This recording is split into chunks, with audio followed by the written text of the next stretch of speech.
हरिवंश महाराज जी। श्री हरिवंश महाराज जी प्राय सत्संग में सुनते हैं कि नाम जप के आश्रय से जीव की दुर्गति पतन नहीं हो सकता, किंतु दिनचर्या में कुछ तनिक क्षण भजन तथा शेष समय दैनिक प्रपंच एवं प्रमादपूर्ण मनमानी आचरण हो तो अब इसका परिणाम क्या होगा? देखो, पहली बात तो है, जब हमारे पेट में दर्द होता है, सर में दर्द होता है या कहीं किसी अंग में पीड़ा होती है तो हम बावरे से घूमते हैं कि कोई डॉक्टर बता दो, कष्ट निवृत्ति हो जाए। नहीं घूमते। कोई कह दे भाई कुकरौंधा पे लेप कर लो तो हम कुकरौंधा लेप कर लें, कोई उस वैद्य के पास जाओ, डॉक्टर के पास जाओ। पहले तो हमें पीड़ा होनी चाहिए कि मैं संसार समुद्र से मुक्त होना चाहता हूँ। जिसे विवेक चूड़ामणि में भगवान शंकराचार्य जी ने कहा, मुमुक्षता ये हजारों साधकों में से किसी एक की होती है कि मैं मुक्त होना चाहता हूँ। अब जैसे आप मनमानी आचरण शब्द उच्चारण किए और दिनचर्या उच्चारण किए, वही दिनचर्या, वही मन, वही क्रियाएं आपको भगवत प्राप्ति करा देंगे। बस मनमानी के शब्द में गुरु मानी पे आ जाओ। जो हमारे भगवान श्री कृष्ण गीता जी में, जो ब्रह्म ऋषि जन शास्त्रों में आज्ञा कर रहे हैं, वैसे ये सृष्टि संपूर्ण भगवत स्वरूप है। इसमें आपका हल जोतना, आपका व्यापार करना, आपका खाना पीना, परिवार का पोषण, ये सब भजन माना जाएगा। केवल आपका उद्देश्य बन जाए। अभी हमारा उद्देश्य नहीं बना तो मनमानी आचरणों में क्या है कि मन का सदैव स्वभाव पतन की तरफ जाने का होता है। जैसे जल को कहीं भी छोड़ो ना, वो ढलान की तरफ ही जाएगा। ऐसे अगर मन को छोड़ दो, आप अभी छोड़ दो, तो ये विषयों की तरफ ही जाएगा। हम नहीं कह रहे, भगवान कह रहे, मना खष्टान इंद्रियाणी प्रकृति स्थान कर सके। अब जैसे मन को ऊपर चढ़ाना है, ऊपर कहाँ? ऊर्ध्वमूल मदः शाखा मस्तत्तम प्राहुरभ्यम। ऊर्ध्वमूल कौन है? भगवान श्री कृष्ण है। तो जैसे हम जल को, जो जिसका प्रवाह नीच गति को है, उसे उच्च गति में चढ़ाने के लिए यंत्र का प्रयोग करते हैं, वो नहीं मोटर आदि यंत्र। ऐसे ही मन को ऊर्ध्व गति में चलाने के लिए गुरु मंत्र का प्रयोग करते हैं। आप जितना गुरु मंत्र जपे पर मनमानी त्याग करें। मन का तो स्वभाव ये गंदे आचरणों की तरफ जाना, उसे वर्तमान के सुखों को भोगने में ही उपलब्धि जीवन की लगती है। सब लोग देख लो, अपने सब मन वाले है ना सबके। आप इसको रोक करके धर्माचरण, धर्म पूर्वक विषय सेवन और भगवत समर्पित जीवन अब बदल गया। अब वो जीवन मुक्तता की तरफ जा रहा है और वो अज्ञान की तरफ जा रहा है। तो अब दोनों गाल फुला लो, हंस दे, एक बार करके दिखाओ। है नहीं, या तो गाल फुला लो और या तो हंस लो। तो ऐसे मनमानी आचरण कर ले और भगवत भी प्राप्ति कर ले, तो भगवान ऐसा कैसे हो सकता है? तो इसलिए हमारी तो प्रार्थना है कि पहले मनमानी आचरणों को छोड़ने के लिए सत्संग वाक्यों का मन में मनन करो, और नाम जब आपको बल देगा उसको गलत रास्ते से रोकने में। वो जब आपको प्रथम स्वभाव का जलाएगा तो उसको आपको सहना पड़ेगा। धीरे धीरे सहते सहते आपके हृदय की जीव ही मलिनता नष्ट हुई तो यही मन तुम्हें भगवान से मिला देगा। यही मन आत्म स्वरूप में स्थित हो जाता है। यही मन जब अमना हो जाता है, संकल्प रहित हो जाता है, तो भगवत स्वरूप हो जाता है। विभूतियों में भगवान ने कहा है, इंद्रियाणाम मनश्चास्मि, इंद्रियों में मैं मन हूं। किसका प्रश्न था? आप समझ रहे? हाँ, मनमानी आचरण तो फिर विषयों की। कभी ऐसा दोनों चलता है कि ऐसा लगता है कि प्रमाद होता है कि आज ना वचन कर लिया है, अब तो चाहे सारी छूट मिल गई है, अब तो नहीं। ऐसा ना तो कभी सत्संग में बोला गया है और ना किसी शास्त्र में लिखा है। नाम ले लिया, अब तो प्रमाद होता है कि आपने इतना माला जल लिया सब। कुमार्गगामी बनने के लिए, कुमार्गगामी बनने के लिए कभी आदेश मिला है? नाम के बल पर पाप करना वज्र के समान पाप हो जाता है और वो उसे अवश्य भोगना पड़ता है। भूल से पाप हो गया, नाम काट देगा, और नाम के बल से पाप किया जाए तो ये देखो, अगर औषधि का प्रयोग किया जाता रोग निवारण के लिए, देखो कितने टेबलेटों पर सरकार प्रतिबंध लगा देती है ना, कब? जब उसे आप व्यसन के रूप में लेने लगते हैं। आप देखो अपने प्राकृतिक धरातल में देखो, वही आपकी औषधि है, लेकिन आप जब व्यसन रूप में उसके लेने लगे तो आपके ऊपर शासन लागू हो गया।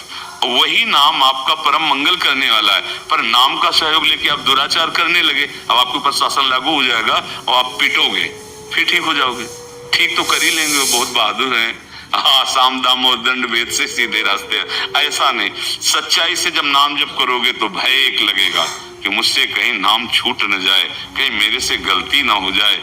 श्री कृष्ण अनुकूलेन प्रतिकूलस्य वर्जनम, ये नाम जापक की वृत्ति होती है। अपने प्यार, जैसे आप हमें मान लो अपना कुछ भी मानते हो, हमसे प्यार करते हो, तो आपकी यही चेष्टा रहे कि अगर इनके सामने मैं बैठा और ये हमें प्यार से देख रहे हैं तो मेरी कोई ऐसी गलती नहीं होनी चाहिए कि हमारी तरफ देखे ना, फिर तो जीना मुश्किल हो जाएगा। तो हम डर जाएंगे कि नहीं डर जाएंगे? फिर हम ऐसा कैसे हो सकता है कि भगवान के दास कहलाकर मनमानी पापाचरण करें? इसका मतलब या तो दास नहीं है और या तो भी मूर्खता पिंड नहीं छोड़ रही, दोनों में एक बात समझनी होगी। हाँ, ऐसा नहीं होता। ऐसे भूल न दे कुमारक पाऊं। अच्छा, ये बात ऐसे समझो, 2000 का नोट बंद हो गया ना, अब एक ट्रक लाके आपके सामने रख दे, उठाओगे आप? पुड़िया बनाने के भी काम में नहीं आएगा। क्यों नहीं उठाओगे? क्योंकि आपको समझ में आ गया इसकी सत्ता खत्म हो गई।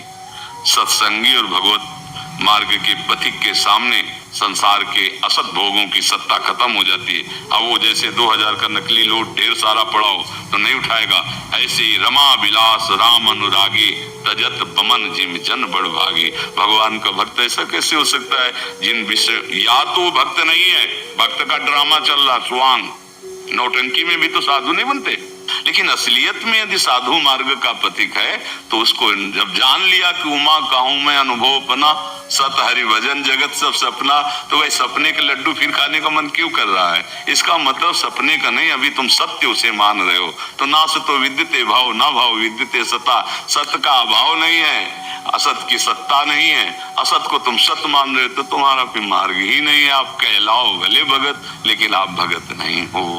बस हो यारी, ऐसा कैसे हो सकता है? हमें प्रभु की प्राप्ति करनी, हमें कोई फुसला के रोक ले? हमारे प्रीतम ने हमको बुलावा भेजा है, अब दूसरा कोई आके हमें प्यार करे कि रुक जाओ थोड़ी देर हमसे बात करो, ऐसा कैसे हो सकता है? मैनाक पर्वत प्रकट हुआ, हनुमान जी से कहा थोड़ा विश्राम कर लो, क्या जवाब दिया था? राम काज कीन्हे बिनु मोहि कहाँ विश्राम। तो भाई मुझे तो समझ में नहीं आता कि भगवान का भक्त होकर कुमार्गगामी आचरण करेगा, ऐसा तो नहीं समझ में आता, बिल्कुल नहीं समझ में आता। या तो पाखंडी है और या फिर मूर्ख है। हाँ, फिसलन हो सकती है, चला अभी कोई सिद्ध तो हुआ नहीं और उससे गलती बनने जा रही तो करो सदा तिनके रखवारी, जिम बालक राखे मातारी। भगवान किसी न किसी रूप में आके ऐसे बचाव करेंगे कि तुम्हें रोना आ जाएगा, यार अगर भगवान न बचाते मैं तो गिरने ही जा रहा था। ऐसे हर कदम पे वो रक्षा करता है, क्योंकि सर्वज्ञ जानता है तुम कमजोर हो पर करना नहीं चाहते हो, मेरी तरफ आना चाहते हो, वो बलवान बना देगा। विश्वास करो, ये अनुभूत बातें हैं, ये बातें केवल प्रवचन की नहीं है, ये जीवन की बातें हैं। इसलिए ऐसा तो कभी सोचना मत।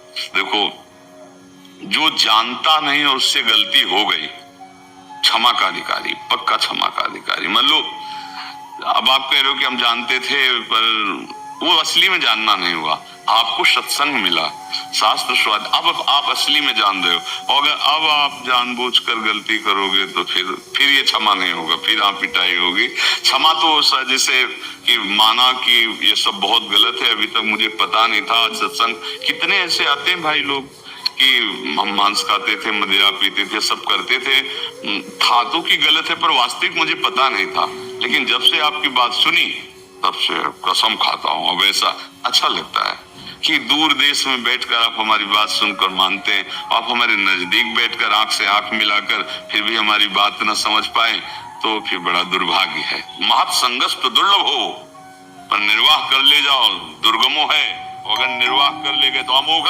निश्चित भगवत प्राप्ति, निश्चित भगवत प्राप्ति। तो ये तो कभी भूल करना नहीं तो बहुत लंबी पिटाई होती फिर। जो अच्छा जैसे देखो, आप चोरों को पकड़ने वाले हो और आप चोरी करोगे, फिर आपके डबल दंड का अधिकार बनेगा। आप जानते हो कानून को, ऐसे भक्त हो, आप जानते हो कि ऐसा नहीं करना चाहिए, आप भगवत पार्षद हो, अगर आप गलती करोगे तो पिटाई के बहुत जोरदार संभावना है। डरो इस बात से कि हम कहीं अपने स्वामी के प्रतिकूल ना हो जाए, और निर्भय रहो, अगर स्वामी के अनुकूल हो तो कोई तुम्हें भय नहीं प्रदान कर सकता। भगवान का भक्त निर्भय होता है, निश्चिंत होता है, निःशोक होता है।